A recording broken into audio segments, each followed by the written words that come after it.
मैं भी आपकी तरह से एक सेवक, जिज्ञासु और सत्संग प्रेमी हूं, लेकिन जो सत्संग की मर्यादाओं को, कानूनों को, नियमों का उल्लंघन कर जाता है वो कोड़ी काम का नहीं रहता। संतों की मर्यादा ही काम करती है। संत के वचन संत का मंत्र होता है। नाम देते हैं, नाम की समझ और नाम की रमज किसी किसी को आती है। ना कोई भेख बनाने से डरता है, ना कोई किसी की नकल करने से डरता है, ना कोई किसी का नाम की आड़ ओट लेके डरता है। जिस इंसान को अपना जीवन बनाना है, जिसको मनुष्य जीवन को सार्थक करना है, उसको मेहनत करनी पड़ेगी, उसको तप, तपस्या और त्याग करना पड़ेगा।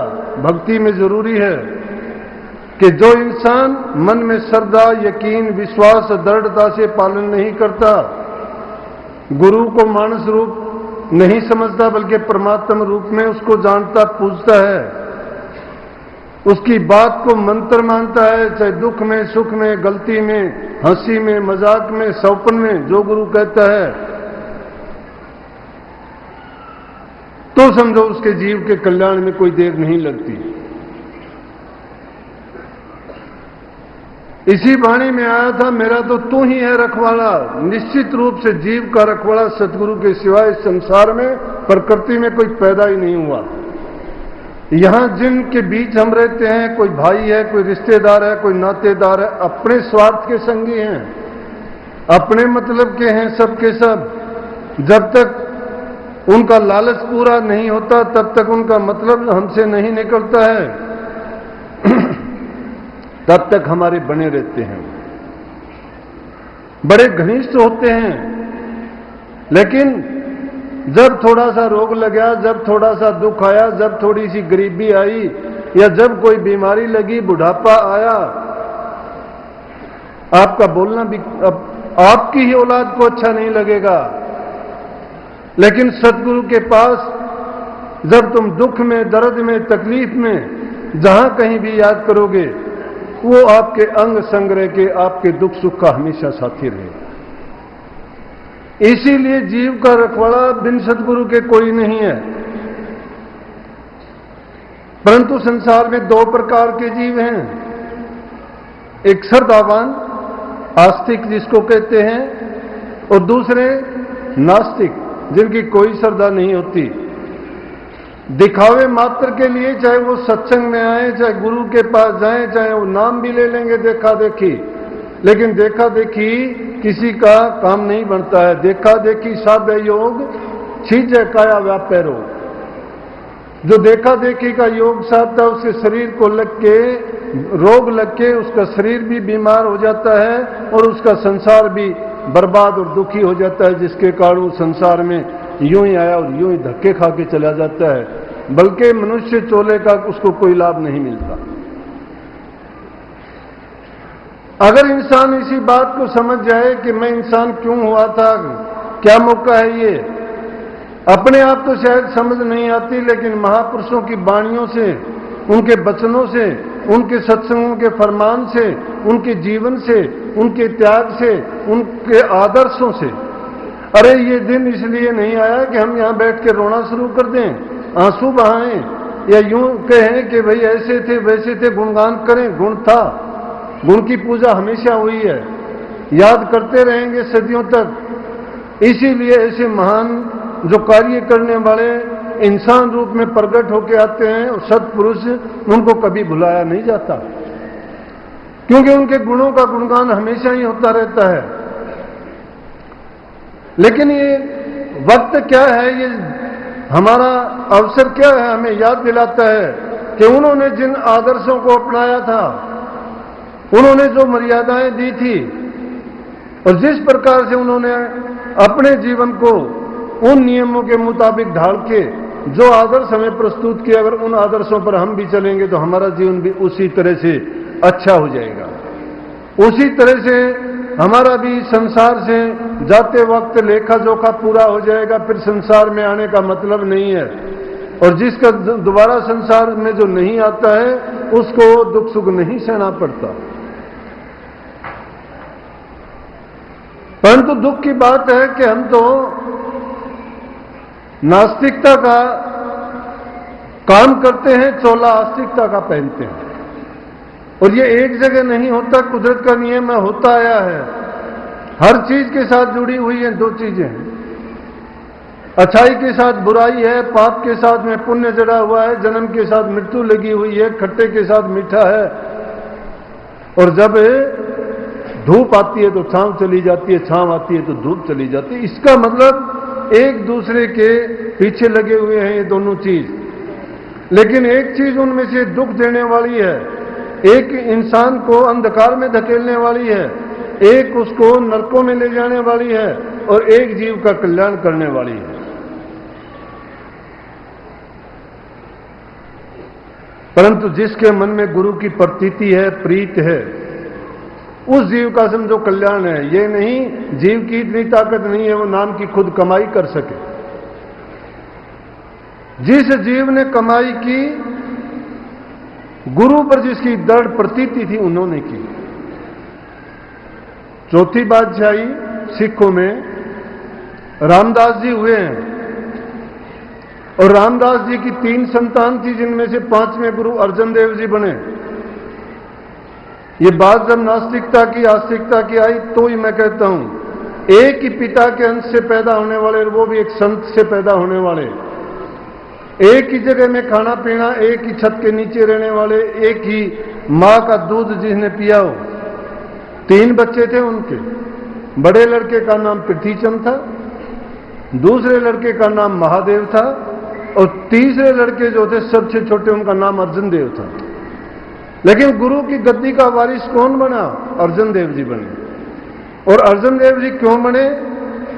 कि उनमें से जो पहले लड़के थे उनके पृथ्वीचंद जी, उनकी सत्संग से, नाम से, गुरु से कोई भावना नहीं थी। संसार का खेल है कि जो माया के चक्कर में पड़ता है, माया उस जीव की आंखों को फोड़ के अंधा कर देती है। जैसे कही ना कि अकल कहे मैं सब तो चंगी, मैं बिच कचेड़ी लड़ दी। लक्ष्मी कहे मैं सब तो चंगी, मेरा दुनिया खलक सलामा कर दी। कर्म कहे असी सब तो चंगे, हम जो चाह सो कर दी। लेकिन होनी क्या कहती है? होनी कहती तुम सारे झूठे, मैं जो चाह सो कर दी। एक ना न मैं भीख मंगावा और एक ना राज कराऊं दी। करनी इंसान की होनी चाहिए। जो इंसान मन से, वचन से, कर्म से सच्चा अच्छा नहीं है, वो कहीं भी जाए वो सफल नहीं हो सकता। तो उनमें से पृथ्वीचंद हालांकि बड़ा होते हुए भी उसको गुरु की प्रतीति नहीं थी, और अर्जुन देव जी जो सबसे छोटे थे, उनको गुरु का प्यार, गुरु का विश्वास, गुरु की प्रतीति और नाम में पूरी श्रद्धा और लगन थी। तो एक बार का जिक्र आया कि रामानंद जो अपने रामदास जी थे, उनके ताऊ के लड़के सहारीमल थे, लाहौर में रहते थे। उनके लड़के की शादी थी। आके रामदास जी से कहने लगे कि आपके बेटे की शादी है और मैं चाहता हूं कि आपके भी चरण हमारे घर में डलें। उस पवित्र अवसर पर आके आप लड़के को भी आशीर्वाद दें और हम धन्य हो जाएंगे। रामदास जी कहने लगे कि सहारीमल जी मैं आ तो सकता हूं, लेकिन क्या आऊंगा? अगर मैं आया, संगत को पता लगेगी, संगत आएगी, आपको उनकी व्यवस्था करने में दिक्कत होगी। अच्छी बात हो कि आप मुझे ना बुला के और किसी अपने भतीजे को आप ले जाओ। वो भी सोच समझ के कहने लगे कि बात तो आपकी ठीक है, अगर आप जाओगे तो दर्शन के लिए प्रेमी लोग, सत्संगी लोग, श्रद्धावान जो शिष्य हैं और जिनको तड़प है, क्योंकि शिष्य हमेशा गुरु को परमात्म रूप समझता है, उनके दर्शन में उसका सब कुछ आ जाता है। वो हमारी तरह से खाने के लिए, रोटियों के लिए भागा दौड़ नहीं करते, वो बंदर बाट की तरह झगड़ा नहीं करते। ये काम तो जानवर, पशु करते हैं। अगर हम प्रेमी हैं, सत्संगी हैं और गुरु के घर से जुड़े हुए हैं, उनके नाम की हमें दीक्षा मिली है, उनके सत्संग में रोजाना आते हैं, तो हमें सुधार आना चाहिए। हमारे अंदर वो श्रद्धा, प्रेम झलकना चाहिए। भक्ति ज्ञान रूप है, और जब ज्ञान प्रकट होता है वो प्रकाश रूप है। जब प्रकाश प्रकट होता है तो अंधेरा तम दूर हो जाता है। नानक साहब ने कही, ज्ञान अंजन सतगुरु दिया, अज्ञान अंधेरा विनाश, राम कृपा से हरि भेटिया नानक नाम प्रकाश। कि जब हरि की कृपा से वो नाम हमें मिल जाता है तो अंधकार का विनाश हो जाता है। लेकिन बड़ी कृपा होती है, हमें भी वो बड़े भाग से मानुष का चोला मिला है। और भी अच्छी बात, हमें सत्संग और गुरु भी मिला है, और उससे भी बढ़ के हमें नाम की दीक्षा भी मिली है। ऐसा अवसर देवी देवताओं को भी नहीं मिलता, हमें मिला है। लेकिन क्या हम समझे? नहीं समझे, क्योंकि संसार के पदार्थों की चाह हमारे पीछे लगी हुई है, और पीछे लगी लगी हमें ऐसी दलदल में फंसाती है कि अभी निकल नहीं पाते उससे। आंखों से अंधा कर देती है, अकल हमारी हर लेती है, कर्म इंद्रिय और ज्ञान इंद्रियों को अपनी मर्जी से चलाती है। कभी उस स्वाद में हम मरते हैं, कभी इस स्वाद में मरते हैं, कभी यहां फंसते हैं तो कभी वहां फंसते हैं। अरे शहद और गुड़ के लालच में मक्खी उस पर बैठ जाती है तो क्या कभी वो उससे निकल पाती है? नहीं निकल पाती। संत सतगुरु का सत्संग सागर से भी गहरा है। सागर के अंदर जाने वाले लोग अपनी अपनी मर्जी जिनकी होती है, हम में भी एक जैसे जीव नहीं आते हैं। सागर में डुबकी लगाने वाला कोई डुबकी लगाता है, उसमें मोती लेके आता है। मोती सिप्पी की जिंदा मोती सीप जब तक जीती है तब तक मोती बाहर नहीं निकलता। सिप में पैदा होता है लेकिन वो मर जाती है तभी मोती निकलता, उसके कोई काम का नहीं रहता। जो उसको लेके आता है वो कोई जीव नहीं सताता। पहली प्रकार के वो हैं कि सागर में जाने वाले उससे मोती निकाल के लेके आते हैं। उसी सागर में दूसरी प्रकार के जीव जाने वाले मेंढक और मछलियों को टटोलते हैं। लेकिन तीसरी प्रकार के ऐसे भी जाते हैं जो सागर में अपनी टांगों को भिगो के आ जाते हैं, ना उनको मोती मिलते हैं और ना ही उनको मेंढक मछली मिलते हैं। लेकिन सत्संग तो उससे हजारों गुना अच्छी चीज है। जो सत्संग के अंदर जीव जाता है उसके जैसे भाव हैं वो वैसी ही चीज वहां से लेके आता है। इसीलिए सत्संग को कल्पतरु कामधेनु गाय कही है, सर्व इच्छाओं की पूर्ति करने वाला है। और सत्संग में आके जो इंसान सच्चे दिल से आके अपनी कामना करता, उसकी कामना पूरी नहीं होती तो वो उसकी कमी है, संत सतगुरु की कमी नहीं है। समझो कि उसके विश्वास, उसके विचार इस काबिल नहीं है। तो मैंने रामदास जी की बात कही थी, वो कहने लगे, सारीवाल जी कहने लगे कि जी ठीक है, आपकी जैसे मर्जी कि पृथ्वीचंद को भेज देना।